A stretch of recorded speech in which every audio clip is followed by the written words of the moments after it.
Sa isang kawali, painit tayo ng mantika. Ilagyan natin ang ating luya. Yes, luya pa ang inuuna ko. Pakyaan lang yan siya.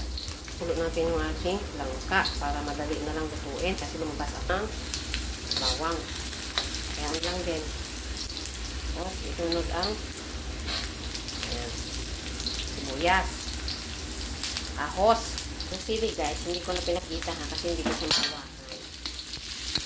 Tanglad. Lemongrass. Lemongrass.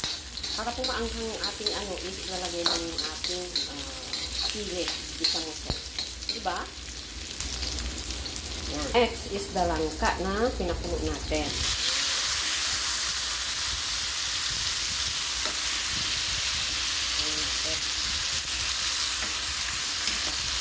Yan siya guys. Ayan po siya ng pampalasa ha. Ang dami pala. Akala ko kunti lang. Lagyan natin siya ng bagoong dahil tayo po ay Ilocano guys. Ganito yan. Bagoong. Yan. Parang Ilocano style to. Mga ginataang langka. Lagyan natin ng paminta. Panakala. Tapos na. Tayo.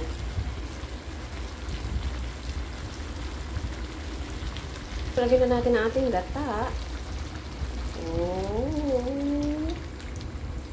Okay.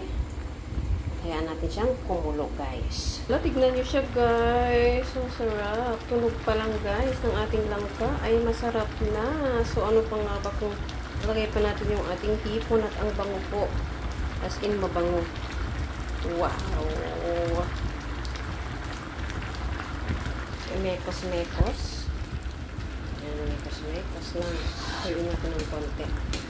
Pero pang isang gata ha. Ayan guys, sagay na natin ang ating sweet. Ayan. Ayan. So, sigurado to guys, masarap.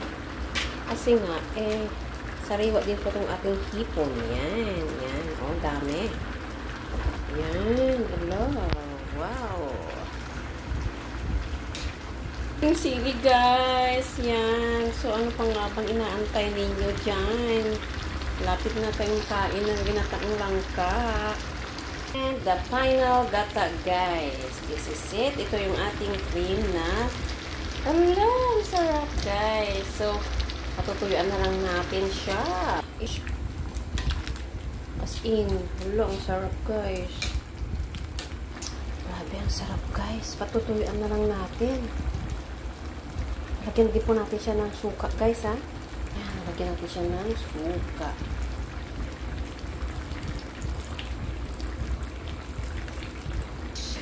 Mag-plating na tayo guys ha. So ito na siya guys. Ayan na siya guys. Yan. Lagyan natin siya guys ng sweet. Yan. O diba? Ang daming sweet at sabaw. So ginataang langka is ready to serve.